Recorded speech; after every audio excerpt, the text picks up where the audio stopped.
Hi, my name is Robert Jonas. I'm a retired psychologist from Western Massachusetts.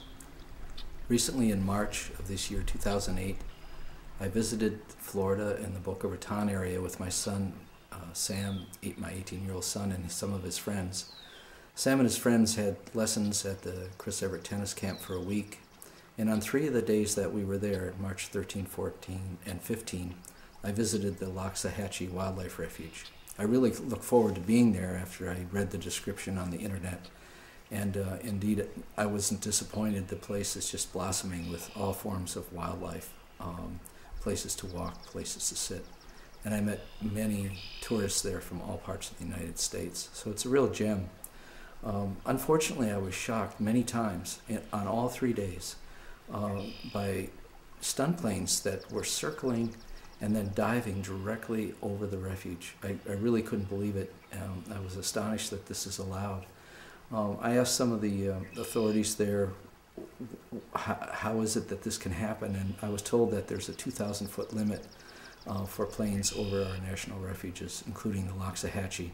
But it seemed to me that either the planes were flying closer than 2,000 feet to the refuge, or 2,000 feet is just not enough of a limit, because when the planes circle, make tight circles, and when they dive up and down, their engines roar incredibly loudly, and there's kind of a bone-grinding buzz that is just poured out over the refuge. And it seemed to me that this was disrupted not only to some of the visitors that I talked with, but also disruptive to the wildlife that is there, and just the natural tranquility and sounds that might pervade a refuge such as the Loxahatchee. So I made a little 10-minute video of what I saw there with my camcorder.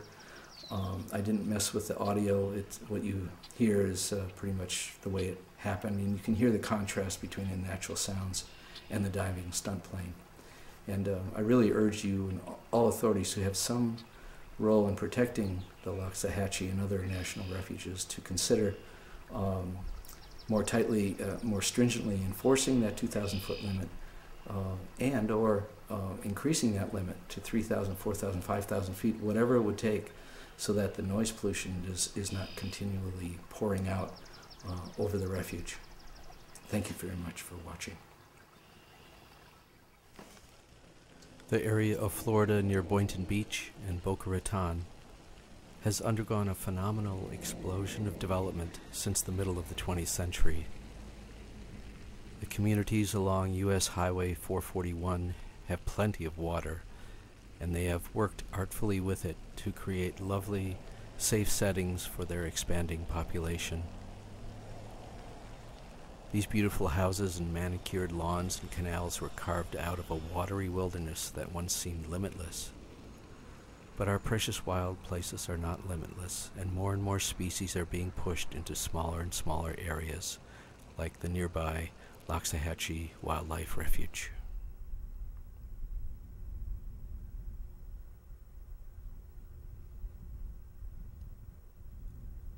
It is more and more difficult to find wild places like this where non-human species can thrive, where we can observe nature in non-intrusive ways, where we can let go of the pressures of our work, our multitasking, our shopping and driving, places to wander and to unwind,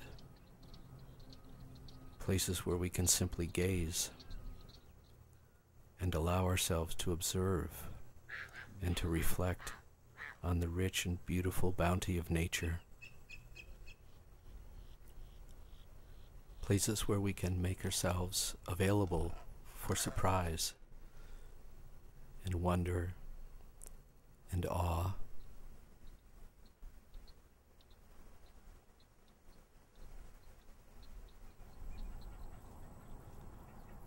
Places where we can see detail in living things that we have never seen before. Beautiful things, sometimes scary things, unusual creatures. places like this marsh area where people can canoe and let themselves be open in a new way, spirit and soul, perhaps to meditate, perhaps to pray.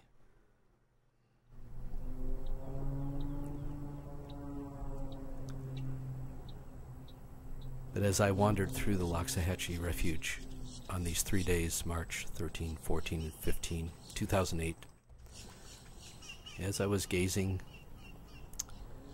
just being and enjoying this time away from work, I gradually became aware each day of this buzzing noise that began to be quite irritating. I finally figured out where it was coming from. It was a stunt plane flying right over the refuge.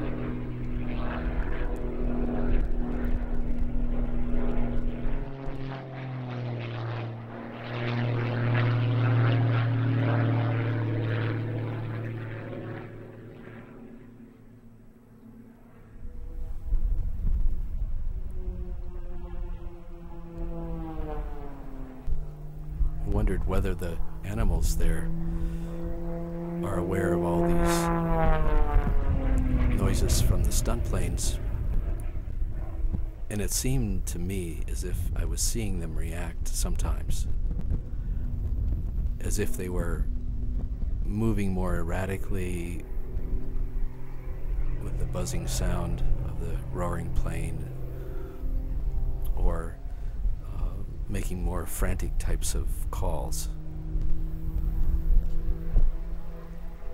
Of course, that's hard to know, and I'm not a biologist. I have to admit, for a few moments, I enjoyed watching the stunt plane, because it was quite remarkable, just the physical skill of someone who was able to fly a plane like this. But this is not the reason that I had come to the refuge.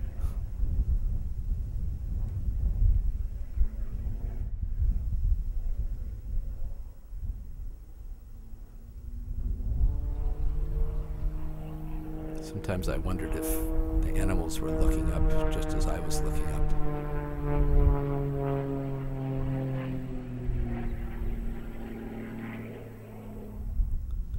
I might have filmed about an hour's worth of stunt plane maneuvers in the 3 times that I was at the Loxahatchee.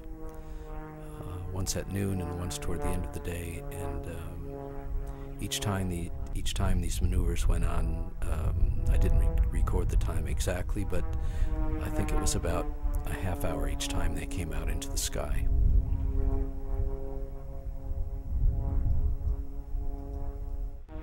And each time the planes were up there buzzing over the refuge, I would shake my head with fellow visitors from other places around the country who wondered, how is it possible that this kind of noise is allowed in a quiet place like the refuge?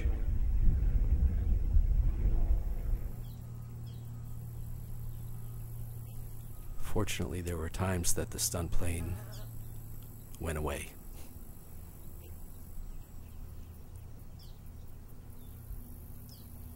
And the people and the animals, the ducks and the birds and the herons and the amphibians and the raptors, the turtles and the alligators would be left alone again.